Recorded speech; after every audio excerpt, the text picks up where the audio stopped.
Zomato was up yesterday. We'll try and pull up those numbers very, very quickly. But a lot of news coming in. Tiger Global, one of the investors, has in fact invested in the company, has exited a 1.8% stake. 1.43% stake has been offloaded by Tiger Global. And I think it was a block deal, and I think this was coming. And as is the case, I think with most investments, you know, it's a very simple sort of a formula that investors feel confident that now at this valuation at the present stage, if they offload their holding in the company, which they had picked up at perhaps better valuations or lower valuations, then they would make a killing and they would exit. Of course, there is a minimum holding period when it comes to investors exiting a stock. Remember, Zomato got listed, you know, just about 2 years ago or so. It was April or May 2021 when we saw the listing of Zomato.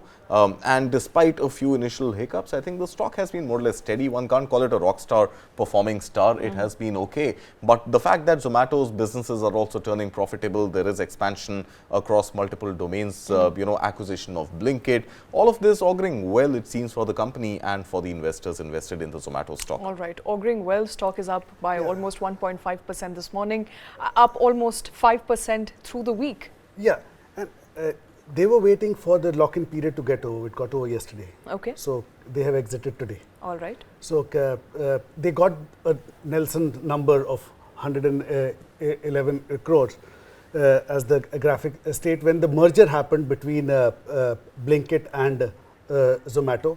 And Tiger, being one of the early investors in Zomato, got that share. Okay. For the merger.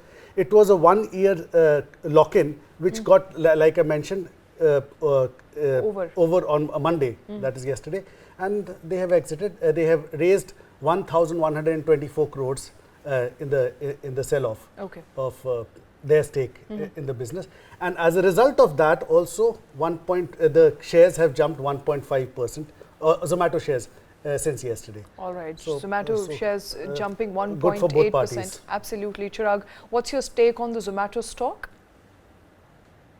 So basically, it is one of the great new age business that India is having, and you know that changed the way India works. So for example, in a country, in any metro, you can't expect a life without this kind of companies nowadays. So I think how it penetrates the other end of the country is actually a thing to see. And in a company like in a new age company like this, I think this kind of things is a routine, right? Rather than any established company, when something happened, it's a great news. But actually, I think this is the business that Street is tracking also, and people are looking hopefully towards the business and all.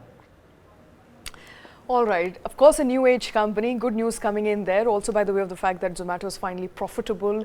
And I think a lot of people were waiting for that. Markets were waiting for that. Although it was technical, not technical. Technical profitability. Technical profitability on the books. But all in all, I think good headline there for Zomato. Shares are rallying. Investors are positive. Hopefully, Zomato will continue on the trajectory for some more time. I think that is all we have as far as India is concerned. But moving abroad and moving to another story that we are tracking. But before we do that, let me quickly also thank Chirag for joining us this morning, Chirag Patel, thanks very much for taking time out for joining us this morning with your inputs on a couple of good important stories that we tracked this morning. Thank you very much. Thank you very much. All right. Right.